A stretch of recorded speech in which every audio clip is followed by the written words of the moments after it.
जय हिंद दोस्तों, welcome to the session. This is the last chapter, chapter 6 of class 8। A very important chapter और बहुत ही interesting chapter था ये वाला। आई नेवर एक्सपेक्टेड, मैंने भी ऑनेस्टली बताऊं तो मैं बहुत टाइम बाद ये एनसीईआरटीज पढ़ रहा हूँ, और जो जो चीज़ें हम क्लास में डिस्कस करते हैं वो सारी क्लास 8 की एनसीईआरटी में लिखा हुआ था ह्यूमन रिसोर्सेज के बारे में। बहुत ही अच्छा चैप्टर था ये। Right, pyramid, age sex pyramid के बारे में प्रॉपरली इन्होंने एक्सप्लेन किया। पॉपुलेशन कहाँ पर ज़्यादा कैसे है, ये कैसे एक्सप्लोजन क्यों कहते हैं, everything they have discussed very well.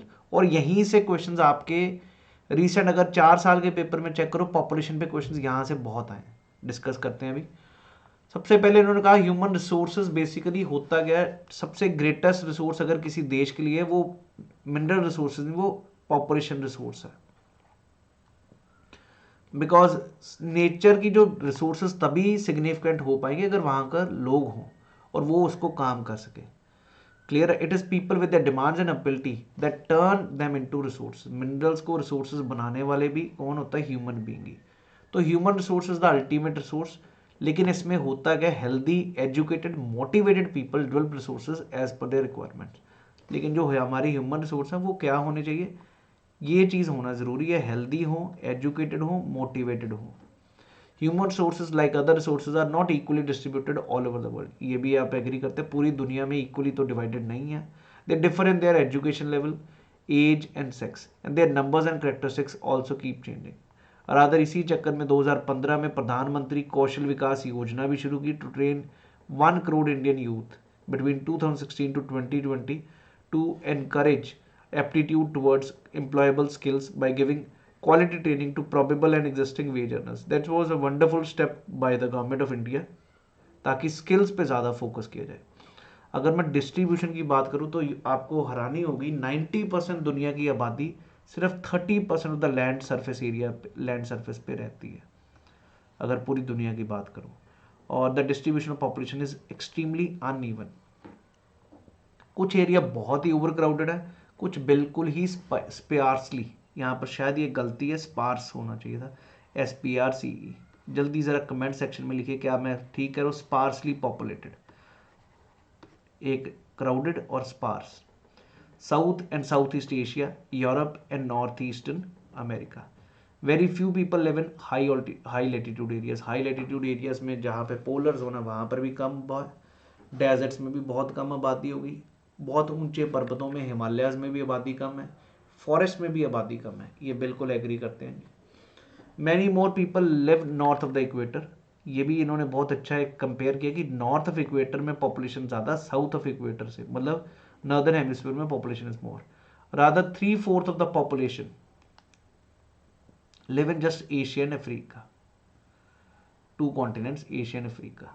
60% of the world's people stay in just 10 countries, and all of them have a population more than 100 million people. ये फैक्ट्स याद नहीं करने, ये आप ऐसे में यूज़ कर सकते हैं अगर पॉपुलेशन पे आता है। Just have an understanding. ऐसे फैक्ट्स नहीं कभी पूछता अभी 10 कंट्रीज कैसे, ये कैसे। और अगर दुनिया में आबादी बात करें तो आप सामने आपको दिख रहा है चाइना सीधा 1400 तक है मिलियन पे, और उसके बाद इंडिया 1200। बाकी सब इसके पीछे लगने वाले बहुत पीछे हैं।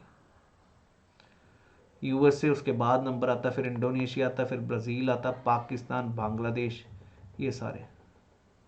उसके बाद अगर डेंसिटी की बात करूँ तो आपको सभी को पता ही है, number of people living in a unit area of earth surface, number of people living पर स्क्वायर किलोमीटर। अगर पूरी दुनिया की बात करूँ तो 51 पर्सन पर स्क्वायर किलोमीटर आता है।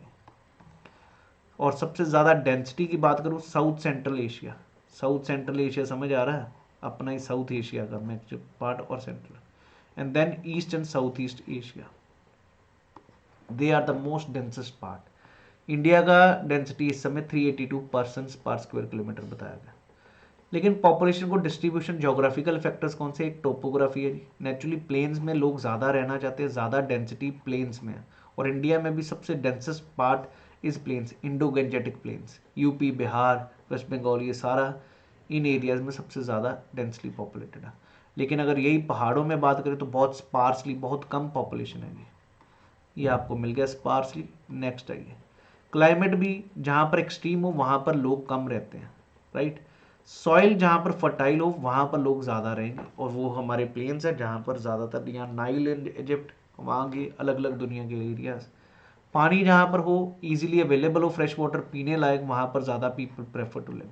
एंड द मिनरल्स, जहाँ पर मिनरल्स खूब मिल रहे हो वहाँ पर भी लोग काफ़ी ज़्यादा रहना पसंद करते हैं। सोशल कल्चर फैक्टर्स, वो भी फैक्टर्स प्ले करते हैं रोल। बेटर हाउसिंग, जहाँ पर एजुकेशन हेल्थ फैसिलिटीज़ अच्छी हो वहाँ पर लोग ज़्यादा जाएंगे। जहाँ पर कल्चरल अच्छा हो, like religious places are having high population, Varanasi, Jerusalem, Vatican city. Economic criteria की बात करूँ तो जहाँ पर अच्छा उद्योग चलता है वहाँ पर भी, जैसे Mumbai highly densely populated, Osaka in Japan.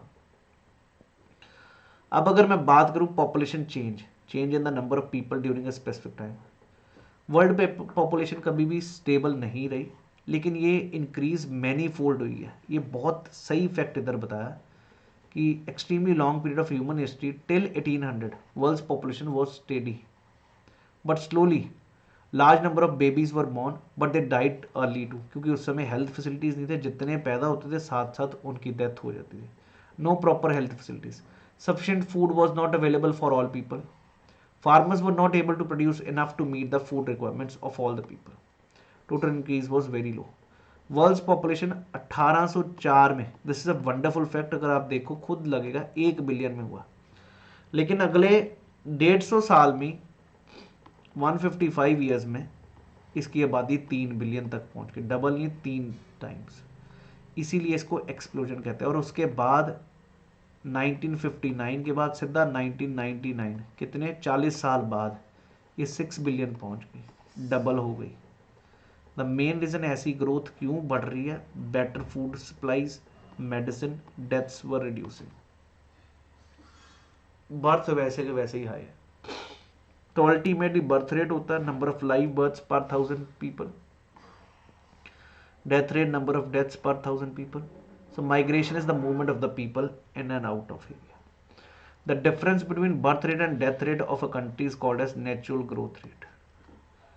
I hope everybody is clear. Mainly due to rapid increase in natural growth. कुछ माइग्रेशन भी एक बहुत बड़ा कारण होता है पॉपुलेशन चेंज का, जिसमें एक वर्ड इमिग्रेशन और एमिग्रेशन समझ आना चाहिए। इमिग्रेशन का मतलब है जब लोग इस कंट्री में एंटर कर रहे हैं, like Indians are entering Canada, this is immigration happening, and those people who are living, that is emigration. Normally generally trend क्या होता है, लेस डेवलप्ड कंट्री से मोर डेवलप्ड कंट्रीज की तरफ लोग जा रहे हैं। उसके बाद पैटर्न्स ऑफ पॉपुलेशन चेंज की बात करें तो ये बहुत ही अच्छा इधर एक्सप्लेन किया गया। World's total population rising rapidly, not all countries are experiencing. Like जैसे कीनिया की बात करें, हाई पॉपुलेशन ग्रोथ रेट्स हैं, they have high birth rate and death rates, improving health care, death rates have fallen but death rates, birth rates are still remain high. UK population growth is very slow because low death rate and low birth rate. अब अगर population composition की बात करें तो हमें population as a number नहीं सिर्फ देखना, वहाँ का कॉम्पोजिशन कैसा हो, व्हाट टाइप ऑफ पीपल, क्या। To understand the role of population, अगर उसको एज अ रिसोर्स समझना तो हमें ये भी बहुत ज़रूरी जानना वहाँ की क्वालिटीज़, वहाँ की एज ग्रुप कितने, सेक्स पढ़े मतलब मेल कितने, फीमेल कितने, कितने लोग पढ़े लिखे हैं, हेल्थ कंडीशन कैसी है, ऑक्यूपेशन कौन सा है, इनकम लेवल कौन सा है। इससे आपको पता चलता है एक प्रॉपर ह्यूमन रिसोर्स का। और इसको अंडरस्टैंड करने के लिए we need to understand the structure of the population. The composition of population helps us to know the males और females, which age group belong to, how educated they are, and what type of occupations they are employed, what their levels and health conditions are. और इसको सबसे बढ़िया तरीका geographers ने क्या निकाला हुआ है, डेमोग्राफर्स और जोग्राफर्स, पॉपुलेशन पिरामिड, जिसको हम कह देते हैं age sex pyramid. The population divided into various age groups, right. ये अगर आप देखो सामने आपको दिया हुआ पॉपुलेशन पिरामिड, ये क्या एज है 0 to 4, ये अगर ये सबसे बड़ा तो मतलब बेस बड़ा, मतलब पॉपुलेशन बहुत ज़्यादा ये वाली हो रही है क्योंकि बर्थ रेट बहुत तेज़ है। जैसे जैसे आप 4 तक जा रहे हो तो काफ़ी लोग बच्चे मर भी रहे हैं, फिर 5 से 9 वाले एज वाले इतने इतने तो आप देखो तो काफ़ी ज़्यादा पॉपुलेशन मरती भी जा रही है साथ साथ। So this percentage of total population and सब डिवाइडेड इनटू मेल्स। एक और चीज़ याद रखना है, फीमेल्स इस तरफ है, मेल्स इस तरफ है। Right side we have females, left side we have males है।